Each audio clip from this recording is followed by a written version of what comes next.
Si los asesinatos ya son actos repulsivos, imagina descubrir que la carne de las víctimas fue vendida en una carnicería para aumentar las ganancias. Fue exactamente lo que ocurrió en Porto Alegre, Brasil, en un caso que dejó a la población aterrorizada. Por más increíble que parezca, este quizás ni siquiera haya sido el delito más chocante de este video que vas a ver ahora. También estuvo, por ejemplo, el caso de Henry Howard Holmes, el infame arquitecto detrás del Castillo de la Muerte, que podría haber quitado la vida a más de 200 personas.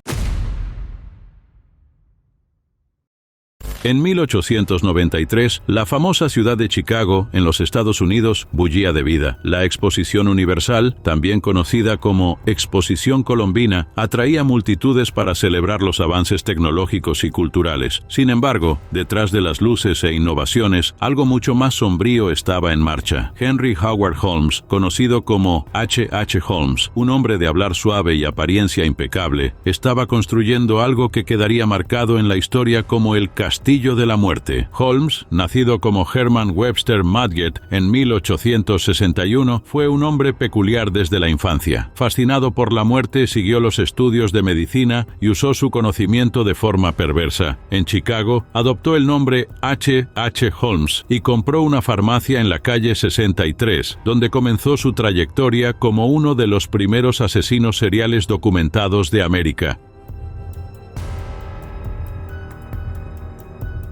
Frente a la farmacia, Holmes construyó una estructura de 3 pisos que él llamaba hotel. Sin embargo, este edificio no era solo un lugar para alojar a visitantes de la Feria Internacional. Fue meticulosamente diseñado con un propósito macabro. El hotel contaba con más de 100 habitaciones, pero muchas de ellas eran trampas mortales. Había puertas que se abrían hacia paredes de ladrillo, escaleras que no llevaban a ninguna parte y pasajes ocultos que solo Holmes conocía. En el sótano, él construyó cámaras secretas donde realizaba disecciones, quemaba restos y hasta llevaba a cabo experimentos. Tuberías y conductos ubicados estratégicamente le permitían transportar los cuerpos al subsuelo sin ser notado. Holmes era hábil para enmascarar sus intenciones. Muchos de los que entraban en su hotel lo hacían por voluntad propia, atraídos por promesas de empleo o por la aparente hospitalidad del lugar. Contrataba a mujeres jóvenes como empleadas y, muchas veces, ellas nunca más eran vistas. Mientras la Feria Mundial movía Chicago, Holmes llevaba a cabo su propia exposición, solo que de horrores. Acababa con la vida de sus víctimas de varias maneras, desde la falta de aire hasta el uso de sustancias ilícitas. A pesar de su ingenio, fue su avaricia la que lo arruinó, empezando a llamar la atención.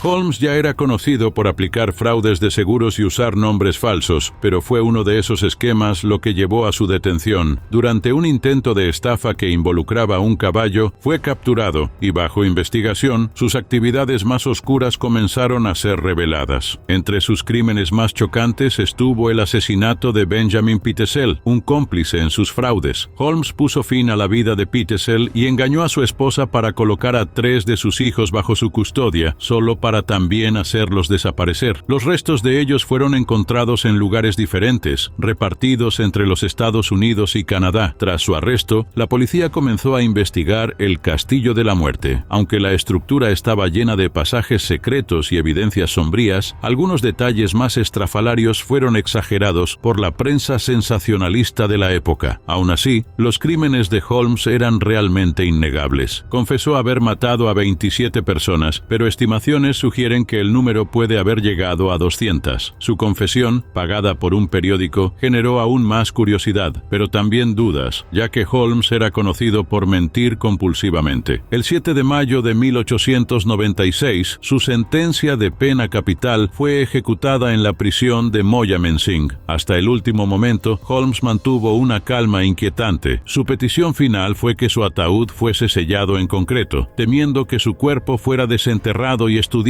Irónicamente, el mismo destino que él dio a muchas de sus víctimas. Después de su ejecución, el Castillo de la Muerte se incendió en circunstancias misteriosas y posteriormente fue demolido. Hoy, el lugar está ocupado por una oficina postal, pero el misterio y la crueldad en torno a las historias de Holmes lo convirtieron en uno de los criminales más infames de la historia estadounidense, y su hotel permanece como un símbolo sombrío que continúa fascinando y atemorizando abusando a quien escuche su historia. El 19 de agosto de 1987, alrededor de las 12:30, el silencio del pequeño pueblo de Hungerford fue repentinamente interrumpido por disparos, marcando uno de los episodios más chocantes de la historia criminal británica. Michael Ryan, un hombre de 27 años, condujo su coche hasta el bosque de Savernake, a unos 11 kilómetros de Hungerford. Dentro del vehículo, un arsenal mortal, una pistola Beretta de 9 milímetros, una carabina M1 y un fusil semiautomático Norinco tipo 56.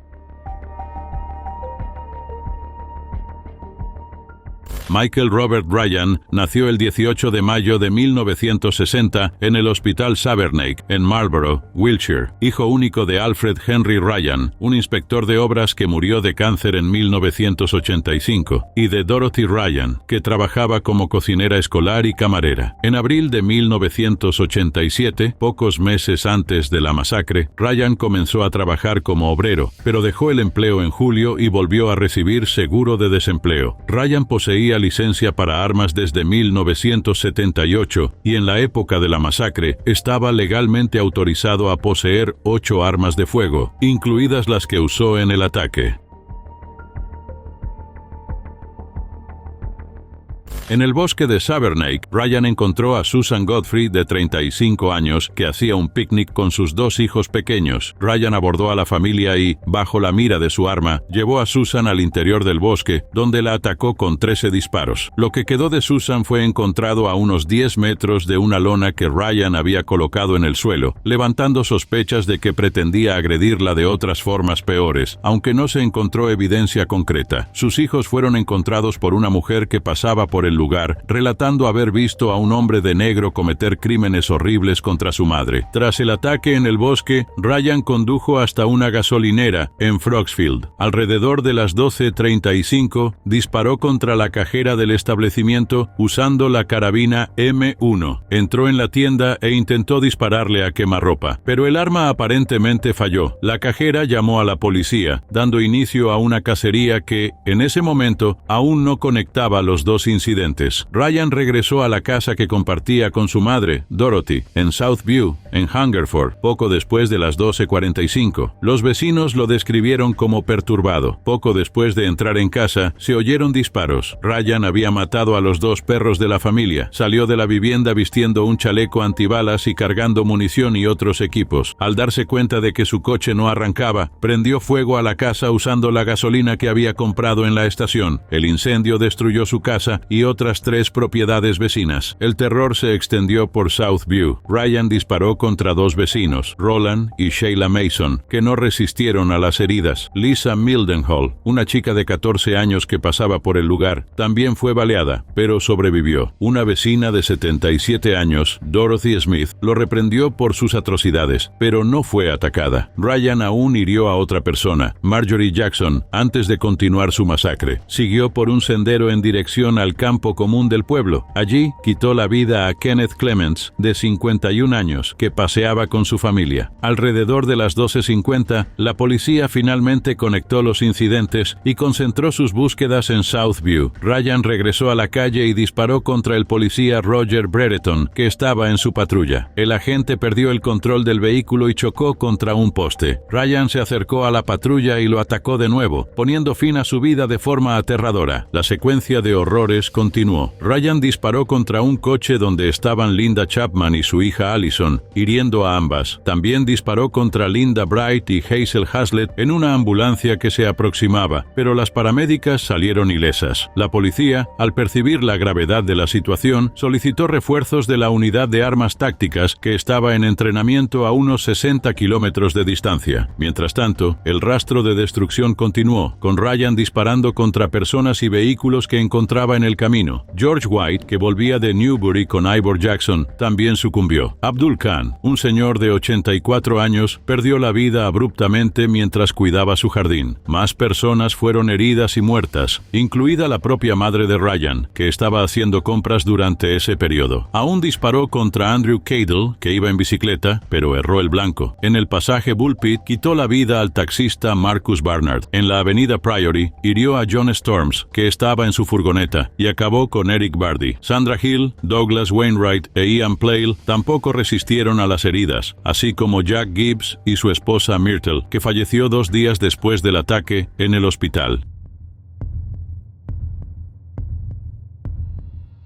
Alrededor de la 1:30, Ryan llegó a la escuela John O'Gaunt, que estaba cerrada por las vacaciones de verano. Invadió el lugar y se atrincheró. La policía rodeó la escuela y tras horas de tensión y negociación, oyó un disparo alrededor de las 6:52. La masacre de Hungerford dejó un rastro de 17 muertos, incluido el propio Ryan, y más de 15 heridos. Las motivaciones de Ryan para la masacre nunca fueron totalmente aclaradas. Tras su muerte, se analizó su salud mental, y algunos especialistas sugirieron que sufría de esquizofrenia aguda. La masacre de Hungerford permanece como uno de los tiroteos masivos más mortíferos de la historia del Reino Unido. El evento marcó profundamente a la comunidad de Hungerford, que hasta hoy se refiere a lo ocurrido como la tragedia. Además del impacto emocional en la comunidad, la masacre de Hungerford tuvo un impacto significativo en la legislación sobre armas de fuego en el Reino Unido. Un informe encargado por el secretario del Interior, Douglas Hurd, y elaborado por el jefe de la Policía del Valle del Támesis, Colin Smith, señaló fallas en los procedimientos de licencias de armas y en la respuesta policial. Como consecuencia directa de la tragedia, se promulgó la Ley de Armas de Fuego de 1988. Esa ley prohibió la posesión de rifles semiautomáticos y restringió el uso de escopetas con capacidad para más de 3 cartuchos, representando un endurecimiento significativo en las leyes de control de armas del país. Con la restricción, la criminalidad que involucra armas de fuego disminuyó significativamente y nunca más se registró otro ataque como este trágico evento en la historia del país. Sin embargo, las pérdidas fueron devastadoras y nada puede reparar los huecos que quedaron en el corazón de los familiares y amigos que sobrevivieron a la tragedia.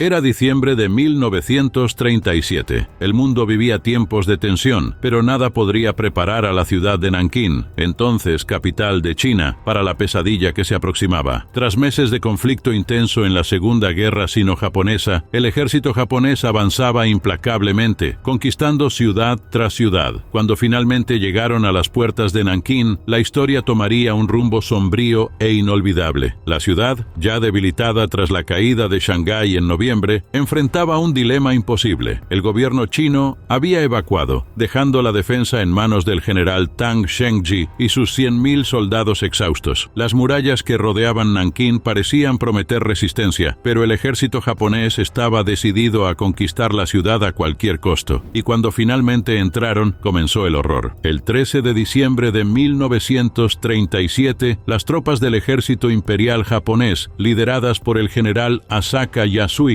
tomaron Nankín. Lo que ocurrió en los días y semanas siguientes es algo que ni siquiera los relatos más sombríos logran captar en su totalidad. Fueron 6 semanas de pura devastación.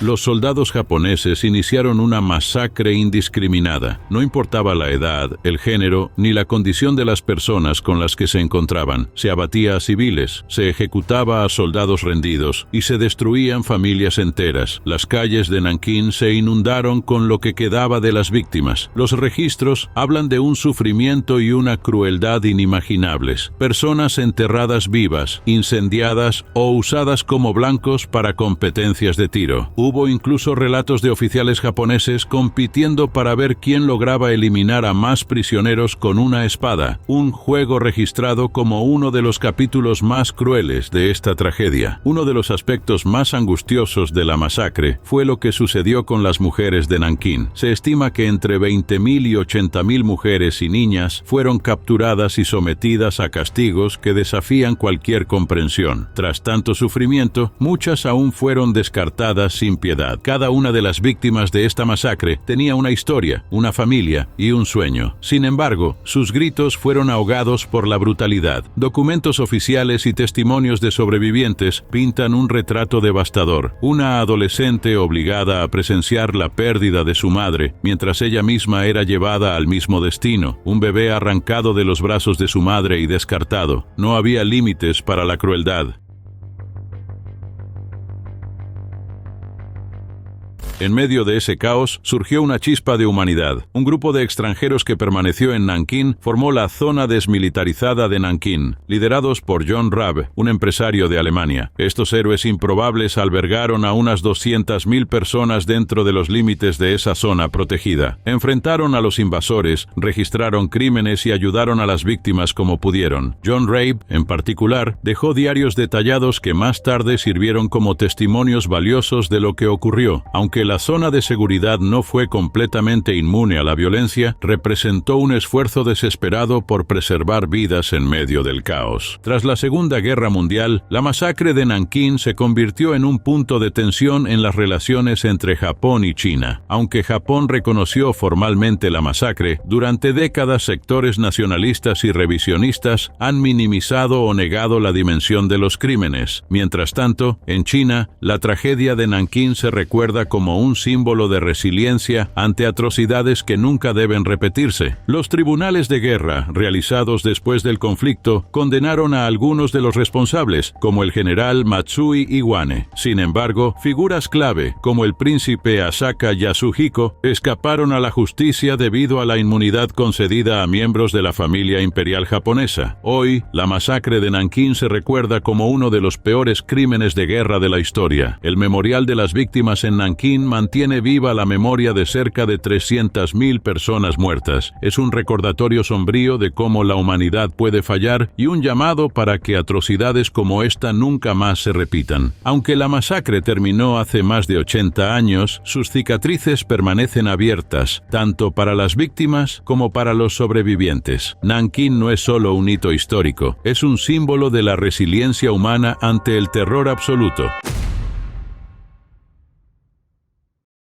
En el siglo XIX, en Porto Alegre, capital del estado de Rio Grande do Sul, en Brasil, una casa en la Rua do Arboredo guardaba secretos que aún hoy atormentan a la ciudad. Allí vivían José Ramos, un exinspector de policía, y Catarina Palse, una inmigrante húngara marcada por tragedias del pasado. Junto al carnicero alemán Carlos Klausner, la pareja protagonizó una de las historias más chocantes de la historia brasileña, el caso de las salchichas hechas con carne humana. Todo comenzó en 1863, cuando Ramos y Catarina trazaron un plan para atraer víctimas y apoderarse de sus bienes. La preferencia era por inmigrantes alemanes, generalmente hombres que confiaban en Catarina por compartir el idioma. Ella los invitaba a la casa en la Rua do Arboredo, donde Ramos los aguardaba. Tras el crimen, con la ayuda de Klausner, los restos de las víctimas eran transformados en salchichas que se venderían en la carnicería cercana. La trama fue elaborada con frialdad. Ramos y Catarina elegían cuidadosamente a sus víctimas en lugares frecuentados por la élite de la ciudad. Una vez en la casa, los hombres desaparecían sin dejar rastro. Klausner, además de ayudar a ocultar las evidencias, sugirió transformar los restos en salchicha para evitar sospechas y lucrar con las ventas. Entre las víctimas estaban inmigrantes que buscaban prosperar en la capital gaucha. Las pertenencias robadas se mantenían en la casa como trofeos y la carne humana se vendía discretamente en el comercio local. Según relatos, los productos tenían óptima aceptación, lo que plantea una pregunta perturbadora. ¿Cuántas personas consumieron esas salchichas sin saber lo que realmente estaban comprando?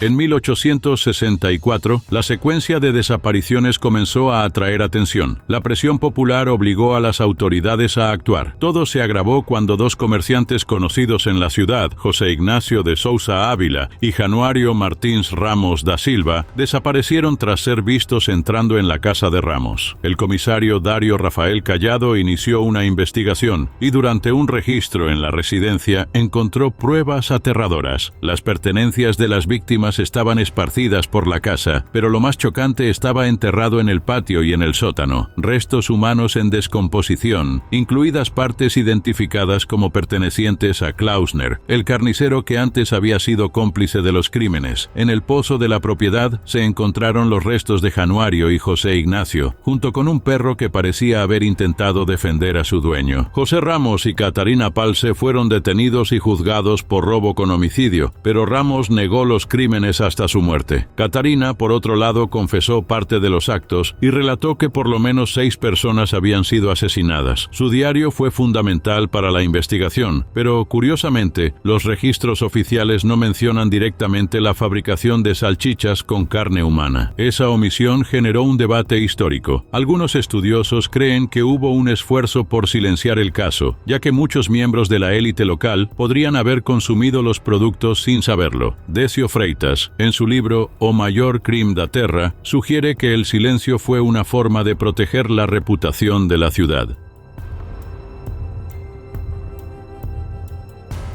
José Ramos fue condenado a cadena perpetua, mientras que Catarina cumplió 13 años de reclusión antes de ser liberada. Aunque la carnicería fue cerrada y la casa en la Rua do Arvoredo demolida, la historia persiste como una de las más perturbadoras de Brasil. Hoy, el caso inspira libros, películas e incluso cafés temáticos. El Café Mal Assombrado, en Porto Alegre, atrae a curiosos con delicias que hacen referencia al episodio, como la Cuca do Klaus. Para muchos, ese enfoque es una forma de lidiar con la incomodidad de saber que algo tan oscuro ocurrió allí. El caso de la Rua do Arvoredo es más que un crimen horrendo. Es un recordatorio de la fragilidad de la sociedad ante el mal, de la facilidad con que los secretos pueden ser enterrados y de la delgada línea entre verdad y leyenda. Hasta hoy, no hay registro de cuántas personas consumieron sin saberlo los productos más macabros jamás vendidos en Porto Alegre. Esa es una duda que probablemente nunca tendrá respuesta, pero que seguirá atormentando la memoria colectiva. No olvides suscribirte para ver más videos como este.